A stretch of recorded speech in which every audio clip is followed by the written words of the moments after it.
Buenas noches, bienvenidos al banquillo, gracias por estar con nosotros. Hoy vamos a hablar de los resultados que en esta primer semana de intervención tiene la policía hondureña en su lucha contra el crimen organizado. Mediante decreto ejecutivo, la Presidencia de la República determinó crear un estado de excepción para ciertos lugares del territorio nacional. De igual manera, hay un proceso de intervención directa de la policía con el apoyo de diferentes unidades, incluso del ejército, para intentar reducir la ola delictiva que se registra en el país. La unidad de la policía creada para combatir la extorsión, la Dirección Policial Antimaras y Pandillas y lucha contra el crimen organizado de Ipanco, ha sido factor clave para atender esta emergencia. Hoy está con nosotros el subdirector de esta dependencia de la policía hondureña, el subcomisionado Eduardo Lanza Lozano, a quien le damos la bienvenida. Buenas noches, bienvenido subcomisionado. ¿Qué resultados están obteniendo hasta ahora y que ustedes comparten con el pueblo hondureño de este proceso de intervención? Buenas noches. Sí, muy buenas noches. Importante pues acciones está realizando la Policía Nacional a través de todas sus direcciones orgánicas y específicamente en el caso concreto pues que nos ocupa lo que es establecer el tema de seguridad ciudadana en algunos barrios y colonias de lo que es Tegucigalpa y Comayagüela y San Pedro Sula, derivado de lo que establece el PCM 029-2022. En este orden de ideas, pues hemos realizado, articulado lo que es la estrategia anti-extorsión, desarrollado lo que es el módulo 1 de esta estrategia, y eso es lo que son las acciones operativas. Y estas acciones operativas pues van encaminadas a lo que son allanamientos, ejecución de órdenes de captura, decomiso de armas de fuego, decomisos de droga, entre otros delitos conexos, pues porque esa es la intención de Dipanco, la persecución del delito de una forma integral, y en este tema de delitos conexos me refiero a lo que es el lavado de activos, que eso es fundamental, establecer ese vínculo de a dónde fluye el dinero y qué es lo que con este se compra. Entonces, eso es fundamental, establecer esos orígenes patrimoniales ilícitos que las estructuras criminales pues se han afianzado a medida de ellos han ido creciendo en el territorio nacional. Bueno, hasta hoy, subcomisionado Lanza, ¿cuál es el elemento que más les preocupa? ¿Ya tienen una idea general en estos 7 días de intervención? ¿Cuáles son los puntos que con mayor regularidad deberá atacar la autoridad? Bueno, estamos estableciendo lo que es la persecución del delito, siempre observando el debido proceso. Y en este tema de observar el debido proceso, pues necesitamos sin duda lo que es el apoyo de más firmeza con la ley. Por eso estamos proponiendo ya para las siguientes etapas de lo que es la estrategia anti-extorsión, pues algunos temas de reforma planteados a través de CONATEL, a través de la Comisión Nacional de Bancas y Seguros y a través del Código Penal, Código Procesal Penal, Ley de Lavado de Activos. Le digo esto porque de esta forma pues vamos a establecer un ámbito de oportunidades más apropiados para que la Policía Nacional a través de todas sus direcciones persiga de una manera más eficiente, eficaz y efectiva las estructuras criminales. Entonces eso es algo que hemos estado detectando en lo que es la ejecución de este PCM. Pero las bondades de él son innumerables, ¿verdad? Y una de ellas pues es que genera una mayor operatividad de las direcciones de la Policía Nacional, y eso nos hace llegar a instancias de manera más efectiva, obviando algunos protocolos de actuación normativo, siempre observando lo que es el debido proceso, el Estado de Derecho, el derecho positivo vigente, pero sí obviando ciertos protocolos que no dilataban algunas acciones. Esta primera etapa que me dice que ya está lógico en acción, vence cuando automáticamente se indexa al proceso de intervención esta segunda etapa que contiene muchas reformas en donde, por cierto, debería intervenir el Congreso Nacional. En efecto, no vence, sino que recordemos que el planteamiento derivado a través del PCM nos está estableciendo que podría existir, luego del 6 de enero, pues una posible validación del siguiente proceso o el siguiente paso. Es más, hemos escuchado varios sectores queriendo establecer esta misma medida en algunos municipios de otras ciudades del país. Perdón. Y esto es sumamente valedero, ya que están viendo los resultados que en tan poco tiempo se están observando en lo que es Tegucigalpa y San Pedro Sula. Entonces se indexa lógicamente un nuevo proceso y asimismo vamos a articular un nuevo paso de lo que establece la estrategia anti-extorsión. Ya tenemos muchos avances en lo que es Conatel para la regulación de la venta de SIM card y la doble validación para que no sea tan sencillo obtener una SIM card. Asimismo, tenemos muchos temas de avances con la Comisión Nacional de Bancas y Seguros, esto articulado al debido proceso establecido en la Ley de Lavado de Activos. Entonces, vamos avanzando, si bien es cierto, estamos en una etapa operativa como primer fase, pero asimismo estamos observando ya lo que se nos puede avisorar el próximo año después del 6 de enero. ¿Qué les ha sorprendido? Ustedes como autoridades que están acostumbrados a la actividad de una lucha en contra del crimen organizado, ¿hay algo que les ha llamado la atención? Sobre todo, su comisionado Lanza, después de que la percepción que tenía la ciudadanía es que se les había ido de las manos este delito de extorsión. Sí, no, como contexto a esta interrogante, pues recordemos que a mí me gustan mucho los datos y en el 2018 una empresa, obvio el nombre, por temas de patrocinio y eso, pues ya el 2018 ya sabíamos que el 8.5 personas de este país estaba siendo extorsionada. Lógicamente vino la pandemia, creo que olvidamos un poco empezamos a hablar de delitos ya a partir del 2021, 2020-2021. Y en este caso, pues, encontramos también un periodo de transición. Y entonces, en todo esto que les estoy estableciendo de contexto, pues, viene la Policía Nacional a partir del mes de mayo, junio, pues, toma el control de lo que es el combate frontal a este flagelo y estamos en el momento que hoy nos ocupa. Entonces, de una u otra manera nos hemos estado reorganizando, reestructurando y a través de esta estrategia anti-extorsión, pues estamos estableciendo cifras positivas a beneficio de la seguridad ciudadana y de que todos los autores, como ser las empresas y las mismas personas que se dedican al tema de locomoción en los mercados, en los diferentes barrios para hacer actividades, ya sea de ocio o de compra y venta, pues lo hagan de una manera segura.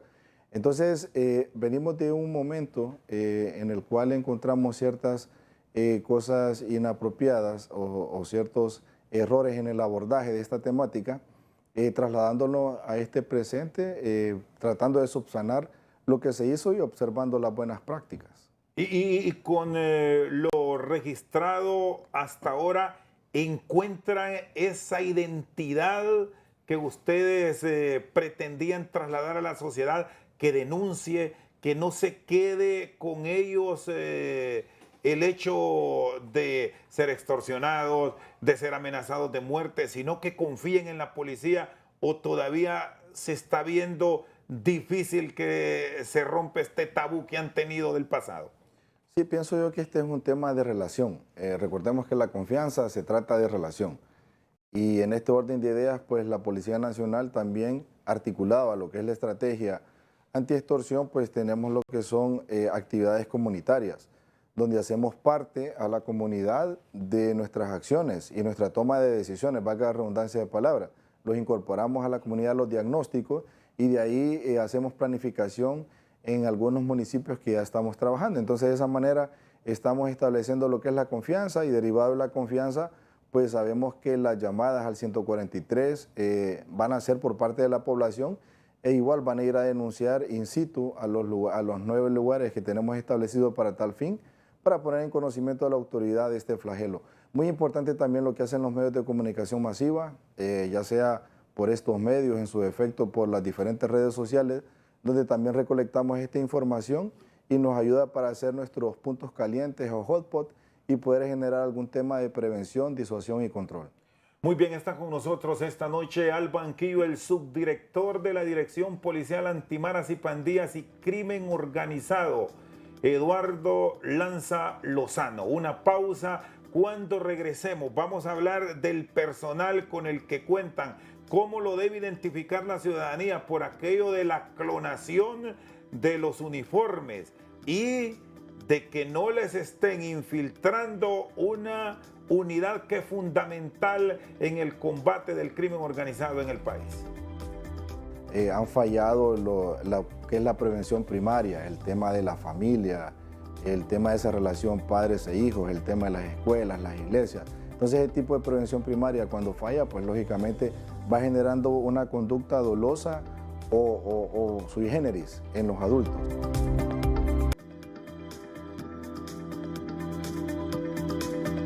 Seguimos al banquillo, está con nosotros el subcomisionado de policía Eduardo Lanza Lozano, responsable de Dipanco. ¿Cómo están seleccionando el personal a efecto de tienen mujeres, ¿verdad? Correcto. Y varones, probos, que no sean objeto de prácticamente infiltración o que se los compren, porque el crimen organizado ante todo. Sí, correcto. Bueno, recordemos que venimos de un proceso de certificación y confianza, en donde la selección e incorporación de todos los funcionarios de la Policía Nacional, desde el momento que ingresan a nuestro centro de formación, que es ITP o la NAPO, pues ingresan bajo esta premisa.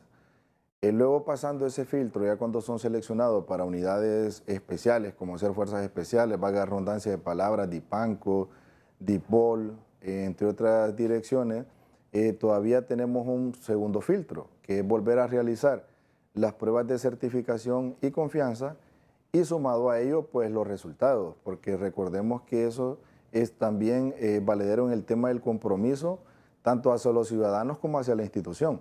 Entonces volvemos a rectificar el personal cuando están en Dipanco y asimismo observamos su hoja de vida en lo que es el tema de su trabajo policial, ya que estamos estableciendo dentro de Dipanco funcionarios ya que han laborado en otras direcciones y que han dado los resultados que deben de ser probados y a beneficio de la sociedad. Entonces establecemos esos filtros, los cuales nos ayudan pues a no ser tan vulnerables. Recordemos que estamos en una sociedad, siempre lo menciono yo, que el tejido social está muy degradado. Es uno de ellos los indicadores por el cual la incidencia criminal pues ha aumentado, ¿verdad? Temas de tejido social. Han fallado lo que es la prevención primaria, el tema de la familia, el tema de esa relación padres e hijos, el tema de las escuelas, las iglesias. Entonces, ese tipo de prevención primaria, cuando falla, pues lógicamente va generando una conducta dolosa o sui generis en los adultos. Para ser miembro de Dipanco, por lo menos cuánto tiempo debió pasar dentro de la estructura de la policía sin tachas.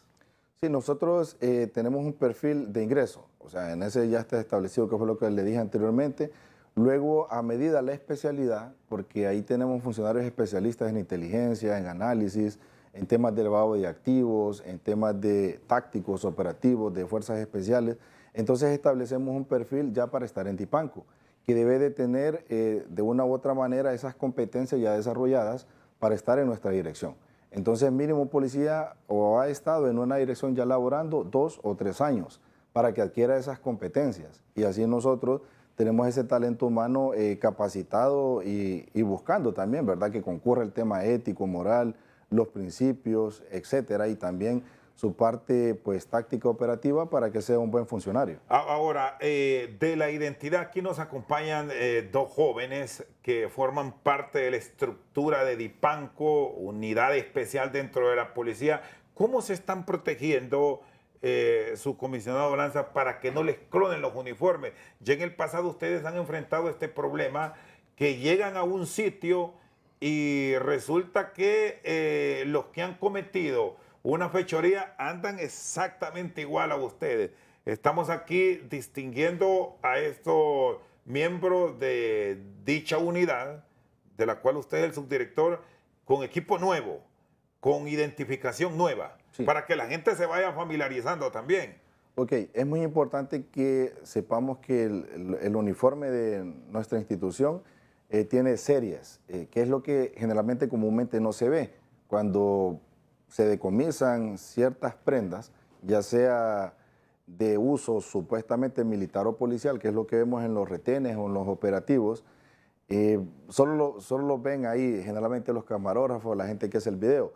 Ya después es que nosotros investigamos a través de las series, porque todas las series de nuestros uniformes tienen lógicamente una asignación que va vinculado a un ser humano a través de su número de identidad. Entonces, eso es el factor número uno que hacemos cuando establecemos seriales en nuestros uniformes.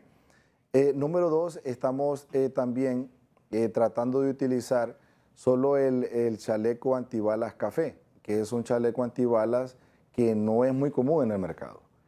Si bien es cierto, a veces utilizamos un chaleco antibalas negro, pero eso es de fácil fabricación. Entonces, todo nuestro equipo táctico viene del Estado o gobierno de Israel, allá están los proveedores y sí hemos observado ese detalle que sirve como patente de nuestra dirección, que son los chalecos antibalas café. Entonces estamos tratando de proveer en todas las operaciones ese chaleco, lo cual es muy difícil de conseguir acá en el mercado interno de Honduras. Entonces es la diferencia. Igual nuestras armas de fuego son armas que los usa solo la policía. Muy difícilmente van a ver a un funcionario de IPANCO con un fusil M16 o una carabina M16 o un M4. O sea, no portamos ese tipo de fusil o un FAL. O sea, solo para conocimiento general. Y en todo este proceso, subcomisionado Lanza, ¿tienen diseñados procesos de intervención en sitios donde han descubierto ustedes que el crimen organizado ha buscado para que le fabriquen uniformes parecidos o que les haga ver como que forman parte de la unidad? No sé si han ya en estos días localizado estos lugares, y aquí debemos hacer la salvedad porque hay muchos negocios que se dedican a la venta de este tipo de indumentaria, que les asiste totalmente el derecho, no se les impide, pero con la responsabilidad del caso, que si alguien compra, que se le certifique de quién se trata, salvando la responsabilidad en este diálogo de que no son iguales, que quizás se parezcan, pero no son iguales. Es correcto. Estamos planificando operaciones. Bueno, en la masificación de operaciones que estamos haciendo de manera táctica operativa, vamos a observar operaciones establecidas en este orden de ideas que estamos hablando esta noche. Muy importante hacerlo, el control de esta naturaleza. Solo que aquí es donde vienen los diferentes autores que le comentaba hace un momento, que la estrategia integral anti-extorsión es a la que nos ocupa y lo que pretendemos como Policía Nacional, ya que aquí viene un tema de marcas y patentes, involucrar a la Fiscalía y a otros, las alcaldías, que dan los permisos a muchas empresas, etcétera. Pues igual las mismas cámaras de comercio. O sea, necesitamos regular realmente la compra y venta. Si bien es cierto, el tema de emprendedurismo, pues lo promocionamos como país para que exista empleo y desarrollo económico en los hogares, pero sí es importante los controles. Entonces, en efecto, vamos a realizar operaciones para el control de este tipo de instrumentaria que se pueda vender, y también es parte de nuestra propuesta de ley.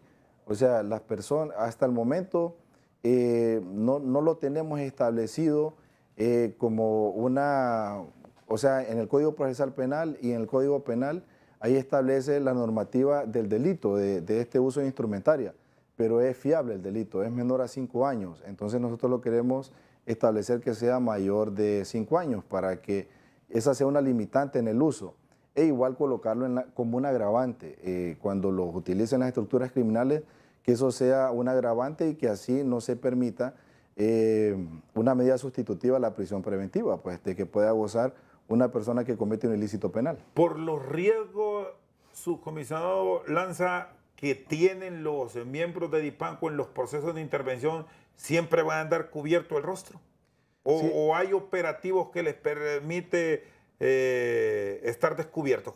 ¿Cómo está la operatividad? Ok, el tema del uso del pasamontañas es un tema de unidades tácticas. O sea, si nuestros funcionarios andan haciendo temas de investigación o toman una denuncia o van a una reunión donde estamos dando a conocer las medidas preventivas del flagelo de la extorsión, pues van a estar con su rostro descubierto. O sea, el tema de uso de pasamontañas lo hacen las unidades tácticas de una u otra manera para que se genere un impacto. Son temas psicológicos, ¿verdad?, que vienen estudiados en muchas unidades tácticas a nivel mundial y por eso es el uso. Pero en el día a día que nuestros funcionarios hacen su trabajo en recolección de información, recolección de indicios, ir al Ministerio Público, ir a cualquier movimiento que ellos hacen, los hacen normal. ¿Cómo ha sido el complemento con la autoridad del Ministerio Público, los fiscales que les acompañan, el ejército que por su lado también tiene una actividad propia a nivel de fronteras donde también ustedes están apoyando? No se han presentado los celos, que de repente eso ha sido en el pasado parte de, no voy a decir fracaso, de no completar bien las misiones? Sí. No, en este orden de ideas les quiero comentar que articulamos muy bien con el circuito antiextorsión. O sea, recordemos que este delito es de jurisdicción nacional y tiene su propio circuito. Entonces tenemos un equipo de más de 30 fiscales, tenemos la sala de los jueces, igual las de juicio oral y público, y de esa manera pues está articulada desde hace muchos años y a partir de que llega la Policía Nacional a formar parte de la estructura de lo que es DIPANCO, pues hemos seguido muy bien en ese orden de idea.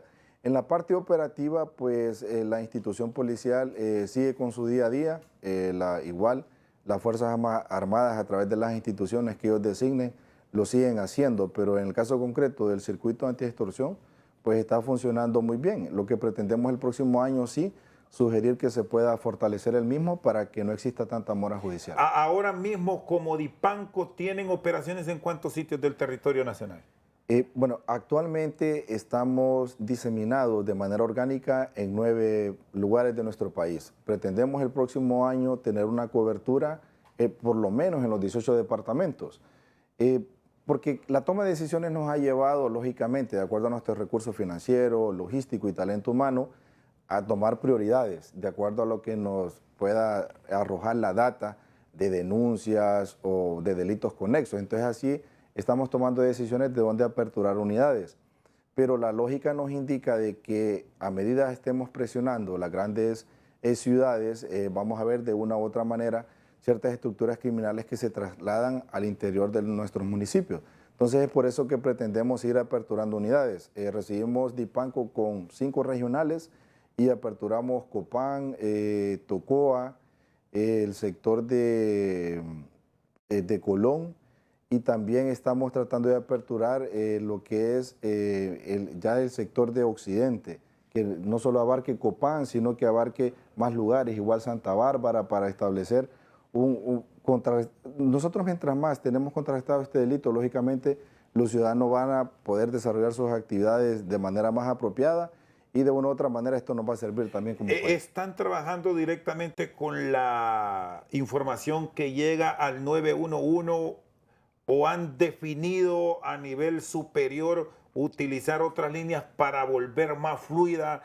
la comunicación y sobre todo la denuncia de la ciudadanía? Sí, además de lo que es el 911 y el 143, que el 143 es la línea oficial para este delito, pero además de esas 2 líneas hemos definido números de celular para establecerlos a nivel de estas 9 regionales que tenemos actualmente y que las personas pues de manera anónima también puedan denunciar a través de un mensaje de WhatsApp o a través de lo que ellos deseen, ¿verdad? Pero sí tenemos líneas alternas para que las personas se puedan comunicar y así pues sea más efectiva el abordaje a la incidencia que ellos puedan estar percibiendo. Muy bien, está con nosotros el subdirector de DIPANCO, Eduardo Lanza Lozano. Una pausa, cuando regresemos, ¿cómo van a coordinar con alcaldes municipales que ya están pidiendo que el estado de excepción se extienda hacia sus términos municipales? Ya se los contamos. Que es una manera de pensar con la experiencia que tengo de ser policía, es que recordemos que cuando a veces queremos bajar un indicador, por ejemplo, homicidio, pero tal vez no se cuentan con los recursos de talento humano, logístico, financiero, para abordar una gama de delitos.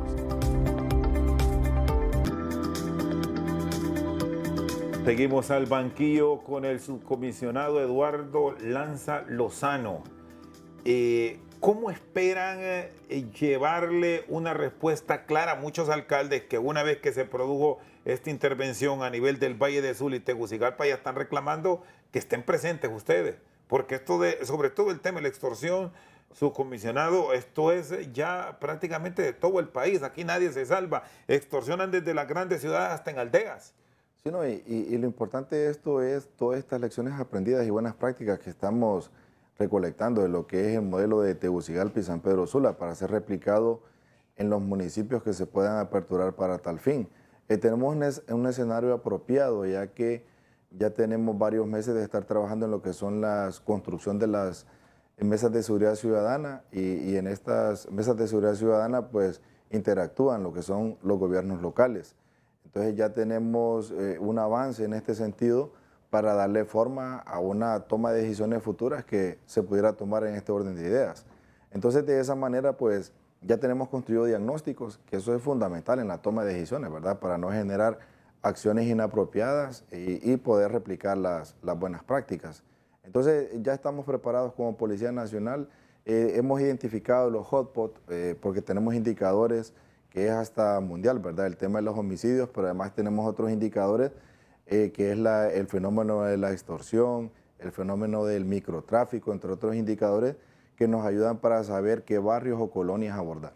¿Por qué se descuidó? ¿O cuál es el análisis que hacen ustedes para tener registros tan elevados de delitos como la extorsión, el narcomenudeo, que de una u otra forma está ligado al mismo, los homicidios, incluso temas que aparentemente ya eran parte de una historia y que les ha tocado resolver a ustedes, hablando de secuestros y asaltos de bancos? Sí, pienso yo que haciendo un análisis así, no tan científico, sino que es una manera de pensar con la experiencia que tengo de ser policía, es que recordemos que cuando a veces queremos bajar un indicador, por ejemplo, homicidios, pero tal vez no se cuentan con los recursos de talento humano, logístico, financiero, para abordar una gama de delitos. Entonces pienso yo que eso podría ser un factor que pudo haber sucedido, que nos enfocamos en tal vez cómo bajar la incidencia de X fenómeno criminal y se dejaron de contrarrestar los demás. Insisto, es por eso importante la visión multidimensional y holística de los problemas. Es por eso que la extorsión, esta administración de la Policía Nacional la está analizando en ese orden de ideas, ver este fenómeno de una forma multicausal, en las cuales pues habemos muchos autores. Y a medida pues esos autores se integran, estos autores llevan recursos financieros, talento humano, entonces hacemos grupos multidisciplinarios más compactos, eficientes y eficaces para poder abordar las diferentes ópticas del delito. Entonces eso es fundamental y por eso es que le estamos apostando a esta estrategia y vemos que en el poco tiempo que tenemos de implementarla pues ha dado los resultados muy esperados para nosotros y de una manera positiva pues los ha recibido la sociedad. A nivel de una corporación municipal, ¿qué hacer para que ustedes lleguen? ¿Es una solicitud directa o habrá que esperar los cambios, las reformas que usted me hablaba van a llegar en esta segunda etapa? Sí, recordemos que este estado de excepción ya claro lo dice la Constitución de la República, qué hacer para ello. Entonces, de una u otra manera, tiene que ver el Ejecutivo en esta toma de decisiones. Las alcaldías lo que pueden hacer son ordenanzas municipales. Y la ordenanza municipal, siempre que esté ajustada a la legalidad y el debido proceso que rige en nuestro país, pues la Policía Nacional lo acompaña. Como pudimos ver, como ejemplo, citarlo, lo que pasó con el COVID, ¿verdad? Que muchas alcaldías hicieron algunas ordenanzas municipales para regular ciertas cosas y la policía las acompañaba. Entonces esto es muy importante saberlo. Pienso yo que después del 6 de enero el Poder Ejecutivo a través o el Soberano Congreso Nacional pues van a tomar las decisiones que competen en este fin. La Secretaría de Seguridad pues y la Policía Nacional le toca proponer, y es lo que estamos nosotros a nivel de propuesta, después de todo este resumen operativo que vamos a tener de aquí a que finalice este PCM, pues transmitirlo al señor secretario de Seguridad y que él con su equipo de trabajo pues tome las decisiones que competen.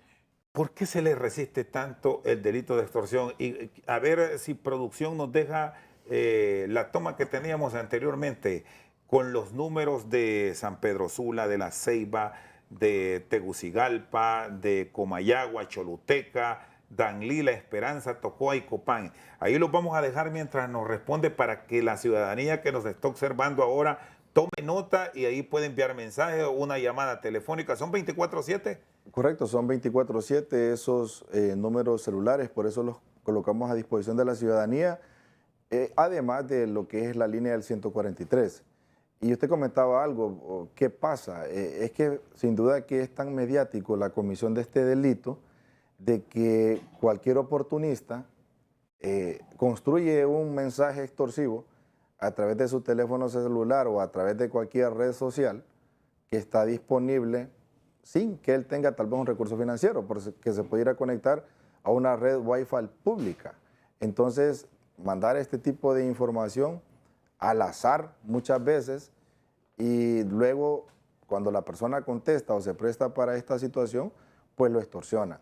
Entonces, por eso es importante, hemos tratado de poner a disposición de la ciudadanía que además del 143, pues establecer estos números celulares que también son 24/7. Hay personas de denuncias prestas en Dipanco para poderles atender y asesorarlos en este sentido. Y aquí dejan claro también que si hay traslado de información falsa o hasta para sacarlos a ustedes de alguna operación, los números los graban y pueden ir a detener a esa persona que envió información falsa. Sí, recordemos que el Código Procesal Penal lo establece, ¿verdad? Es un delito hacerlo, pero hasta el momento No les ha pasado de que les quieran sorprender. Hasta el momento no ha sucedido porque es muy diferente a lo que sucede en el 911, que ahí sí Ahí abusan. ahí abusan ya haciendo llamadas de situaciones de faltas que no suceden. Pero como este es un delito y ya nuestros funcionarios, o sea, nosotros sabemos cuál es el modus operandi y cómo se conforma el tipo penal. Es decir, aquí la incidencia, subcomisionado de balanza de informaciones fallidas es prácticamente nula, cero. Sí, es prácticamente nula porque es algo personalizado. Insisto, voy a poner el ejemplo del 911. Ahí hay personas que no son ni funcionarios de la Policía Nacional. Acá estamos hablando en Dipanco con gente profesional que conoce este tema y que tiene la experiencia. O sea, muy difícilmente una va a tratar de inducirlo a tomar una mala decisión. ¿Por qué se le resiste tanto el delito de la extorsión? Sobre todo cuando lo asociamos al tema del transporte urbano. ¿Qué análisis tienen en estos días de intervención sobre esta acción? Que por cierto les va a generar otro conflicto a los ciudadanos porque están hablando de paro de labores, de paro de actividades, porque ya no soportan la extorsión. Sí, es bien complejo este tema del transporte. Insisto, es bueno saber historia, por algo de manera general se lleva en las universidades, y siempre es bueno saber el constructo de cómo se forma una empresa. Pienso yo que de una u otra manera ese análisis viene desde ahí, cómo se construyeron las empresas del transporte urbano en Tegucigalpa y Comayagüela y cómo han evolucionado. Entonces ahí es donde viene el actor que se llama Instituto del Transporte Terrestre. En este momento tiene ese nombre, pero ha cambiado muchos nombres. Entonces, ahí es donde viene que la toma de decisiones para el abordaje del transporte debe ser integral. O sea, desde el IP, porque aquí podría ser de que una persona tiene transporte urbano, pero no es el dueño y que tal vez no tiene ni registrada tal vez su empresa. O sea, entonces aquí viene ya un tema multidimensional, porque recordemos que donde hay fisuras, donde estamos incumpliendo algo legal, también vienen después las comisiones de delito y hace falta las estructuras criminales, pues lógicamente vincularse o establecer acciones de origen ilícito. Y también vinculado a ello, pues de una u otra manera, sí, y yo he hablado con muchos transportistas y ellos lo saben y por eso lo voy a comentar acá esta noche, de que el control de una empresa, en teoría lo debería tener el propietario de la empresa. Pero en el transporte muchas veces no sucede así. Y no sucede así que realmente que solo el dueño de esa empresa tendría la respuesta del por qué. Pero hay muchos empresarios que me han comentado de que ellos compran las unidades del transporte y quien coloca el conductor y el cobrador es una persona en estructura criminal. Y eso ustedes lo tienen claro que lo van a revertir. Esa es la gran misión. Claro, esto es importante revertirlo, pero muchas veces si nos ponemos a escuchar mucho ruido, ¿verdad? Porque hay mucho ruido en la toma de decisiones, nosotros sí o sí necesitamos identificar a todas las personas que trabajan en el transporte, lógicamente a través del Instituto del Transporte Terrestre, y eso lo vamos a hacer sí o sí porque es parte de la estrategia integral antiextorsión. Y después, de una u otra manera, necesitamos reorganizar el transporte. Porque aquí si usted se pone a hablar con los empresarios del transporte, mencionan que los brujitos nivel 1, los brujitos nivel 2, las que sí tienen la certeza y están conformados como empresa, bueno, entonces necesitamos reorganizar esto. O sea, por eso le comento, este es un tema que tiene años, que muchas veces solo se ha tratado de abordar cambiando el nombre de alguna institución u ofreciendo algún tema ahí que pueda generar más bien lo complicado de organizar el tema. Es decir, aquí estamos ante un escenario de mayor compromiso, de mayor acción por parte del Instituto Hondureño del Transporte Terrestre, del Instituto de la Propiedad como tal, como un brazo aliado fundamental para ustedes, porque si no estamos en nada. Sí, no, y eso es lo importante porque recordemos que nosotros como policía estamos yendo a las rutas, nosotros damos la seguridad en la ruta, es más, donde ellos estacionan los buses y los tienen como puntos también ahí, estamos tratando de generar cierta seguridad, pero cuando yo pregunto, ¿y el CV? Que es lo común, ¿verdad? En una empresa, aunque sea un emprendedor, debemos de tener el currículum vitae de sus empleados. Pero usted pregunta por los currículum en la mayoría de empresas del transporte urbano y no tienen. Entonces, ¿cómo obtenemos ese control de que ese empleado que yo tenga sus antecedentes policiales, sus antecedentes penales? O sea, le estoy hablando de un común denominador de una empresa. ¿Y cómo les ha ido en el tema de las detenciones en este proceso de intervención de los últimos días? ¿Hay capturas? Sí. Y sobre todo de personas que estén ligadas, es decir, que son ellos mismos. Pues no, pues es que esto es lo complejo, ¿verdad? Y muchas veces lo que como sociedad también debemos de entender. Hemos tenido captura de varias rutas de acá de Tegucigalpa y Comayagüela, en los cuales ellos en su momento hacen una toma de carretera porque están siendo extorsionados y a la semana siguiente o subsiguiente pues se detienen porque ellos están cometiendo el ilícito penal de extorsión. Bueno, es más, hace como 2 semanas creo que también se tomaron las vías allá por la salida a Olancho, cuestionando el por qué se habían detenido estas personas. Y, o sea, quien comete un delito va a ser detenido, así dice la ley. Entonces es muy importante realmente que observemos de una u otra manera lo que está haciendo la Policía Nacional y que lo bueno que estamos realizando más bien lo acompañemos como sociedad. Muy bien, el subcomisionado Eduardo Lanza Lozano con nosotros al banquillo. Una pausa, ya regresamos.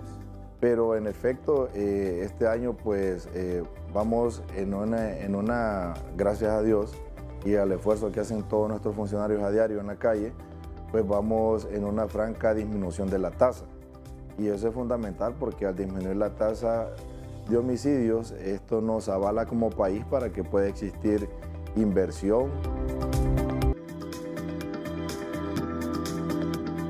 Seguimos al banquillo con el subcomisionado Eduardo Lanza Lozano. La percepción que tiene la ciudadanía es que el índice de homicidio ha incrementado, pero la proyección que hoy nos han dado las autoridades de 36 homicidios por cada 100.000 habitantes. Correcto. Bueno, yo siempre es muy importante traer a colación este tema en la percepción, porque todos los ciudadanos tenemos diferentes percepciones de acuerdo al entorno donde vivimos. Y recordemos que como este tema de los homicidios es cada 100.000 habitantes, pues lógicamente, si yo vivo en un barrio o colonia donde todos los días hay homicidios, pues mi percepción va a ser negativa porque mi mente absorbe solo de mi barrio o colonia. Pero en efecto, este año pues vamos en una, gracias a Dios y al esfuerzo que hacen todos nuestros funcionarios a diario en la calle, pues vamos en una franca disminución de la tasa. Y eso es fundamental porque al disminuir la tasa de homicidios, esto nos avala como país para que pueda existir inversión, entre otros temas que deciden las personas a nivel mundial, pues observarnos nuestra economía o nuestros recursos hídricos, nuestra biosfera, etcétera, ¿verdad? En temas de crecimiento de nuestro país. Y en efecto vamos en una descendencia de nuestra tasa, como bien lo ha planteado el señor director de la Policía Nacional. Nuestra pretensión es que el próximo año, ya aspirando a lo que podría pasar el próximo año, es que tengamos una tasa de por lo menos un 30%, y que aún así es alta, pero de una u otra manera los datos estadísticos pues son un indicador que también están demostrando el compromiso y el trabajo tesónico que hacen nuestros funcionarios a diario. Bueno, observábamos los datos relacionados con el crimen organizado. ¿Hay bandas que se han desmantelado? Claro, tenemos un sinnúmero de, o sea, todos estos datos que estamos observando acá esta noche, pues son derivados de lo que es el PCM, en el cual acá establecimos hace aproximadamente 7 días, pues nuestro trabajo. Y lo estamos observando aquí, que son 228 personas capturadas pertenecientes a estructuras criminales. Acá hago la observancia porque además de las estructuras criminales conocidas como MS o 18, también acá hay muchas personas de delito común. Recordemos que, como les dije hace un momento, a veces para muchas personas es muy fácil redactar un texto extorsivo y enviarlo. La próxima, por favor. Vamos con los 141 órdenes de detención. Esto estamos hablando solo de antisociales. Las órdenes de captura cumplida es muy importante, licenciado, porque esto provoca que no existe impunidad. Y eso es muy importante en nuestro país para el desarrollo que debemos de tener en todo lo que es el tema de justicia penal. La ejecución de estas órdenes de captura es fundamental, ya que recordemos que cuando se ejecuta una orden de captura es porque existe la certeza de que una persona cometió un delito. Las armas decomisado es también fundamental porque, según la estadística que tenemos del Observatorio de la Violencia y nuestra base de datos policial, CEPOL, pues nos indica que más del 85-90% de los homicidios son cometidos con armas de fuego. Entonces, ¿Y funcionan estas disposiciones que mandan restricción de uso de armas en zonas específicas? Esto es por lo que ha pasado en Colón y la posibilidad que impulsaron también para Olancho, donde fue prohibida la aportación de armas.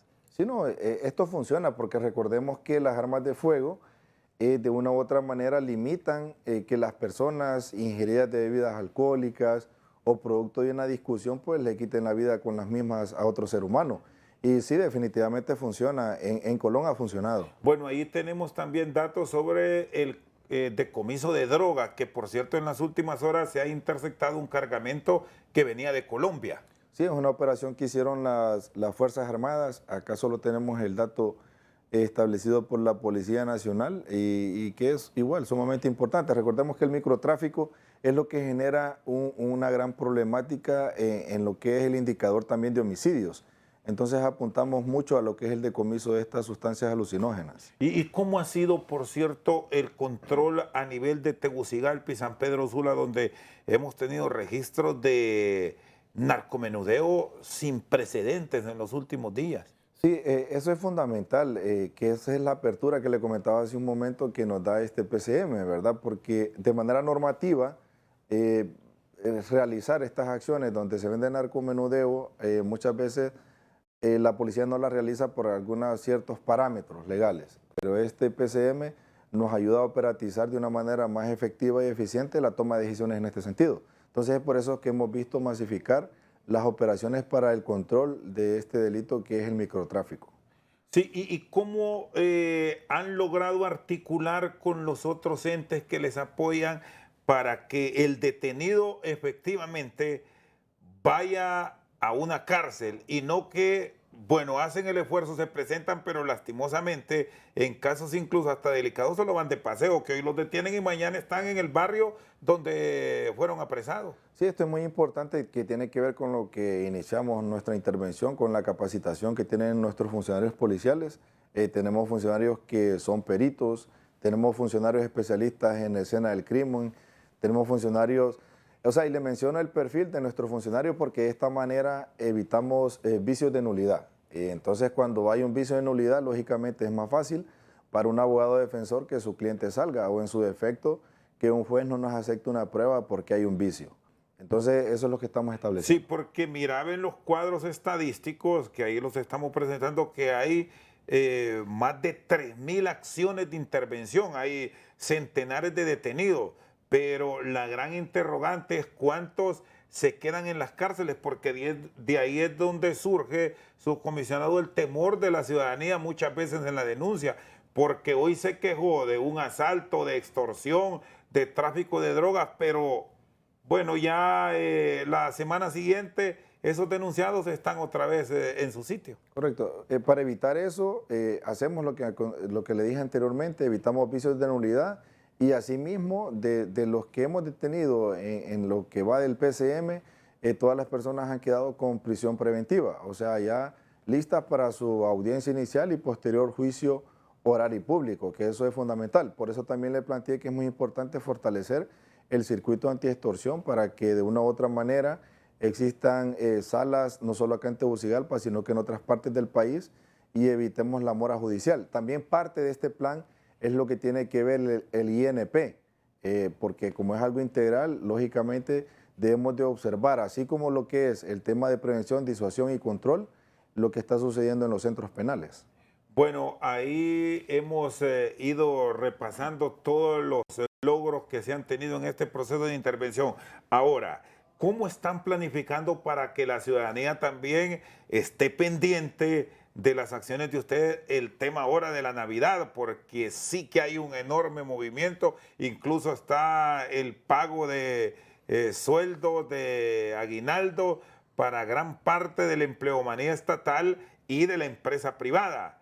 Los que a Dios gracias van a tener esta oportunidad, y ahí es donde se presta también para mucho accionar del crimen organizado. Sí, recordemos que parte de lo integral de este plan es que en él también van inmersos dos planes más, que es el tema de control de fronteras y el tema de la Navidad. Entonces nuestros funcionarios, por eso es que desde ya hace algunas semanas están trabajando en lo que son los centros comerciales, las terminales del transporte urbano e interurbano, entre otros lugares donde haya locomoción de personas y que haya este tema de compra y venta que se da para estas fiestas de fin de año. Van a tener operativos puntuales a nivel de zonas específicas. ¿Cómo lo manejan? Porque ha existido una crítica, y por eso le traslado este interrogante, que dicen que el proceso estuvo bueno, pero hicieron mal en decir vamos a intervenir estas y estas colonias, como advirtiéndole, ahí vamos, váyanse.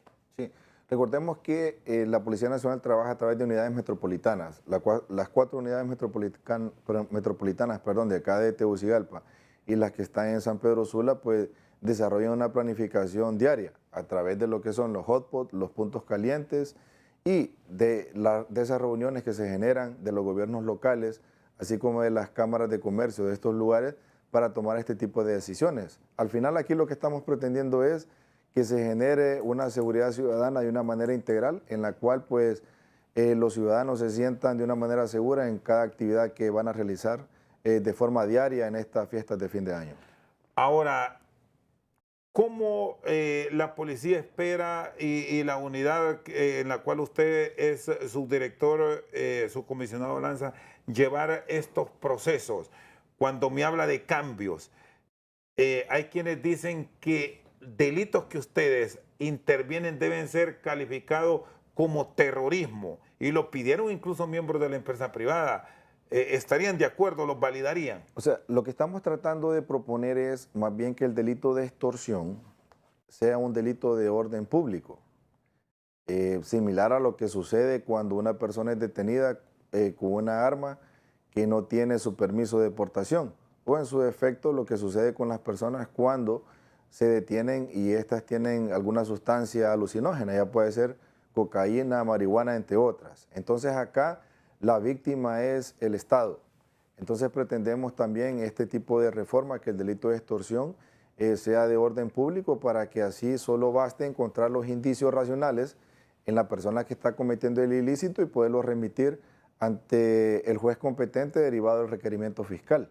Entonces esas son nuestras pretensiones, ¿verdad? Que este delito sea de orden público para que de esa manera también no expongamos a la víctima, que ese es un tema de la denuncia, o sea, las víctimas no se quiere exponer a todo lo que significa el proceso jurisdiccional hasta establecer una sentencia.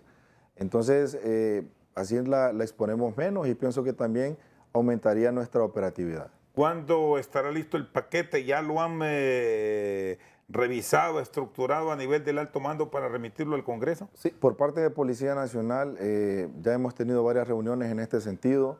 Ya fueron enviadas a la instancia que compete, que es el señor Ministro de Seguridad, y pues ya la toma de decisiones que compete ya estaría en una posición, como usted lo describe, ya para un paquete de reformas que igual se ha hablado en muchos medios de comunicación, que se pretenden establecer el próximo año a través del Congreso Nacional, y nosotros también estamos aportando como Policía Nacional estas situaciones que pretendemos que sean reguladas o normatizadas en este paquete de reformas que se pretenden hacer el próximo año.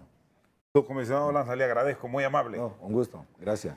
El subdirector de la Dirección Policial Antimaras y Pandillas y Crimen Organizado, Eduardo Lanza Lozano, con nosotros esta noche al banquillo. Por su sintonía, muchas gracias.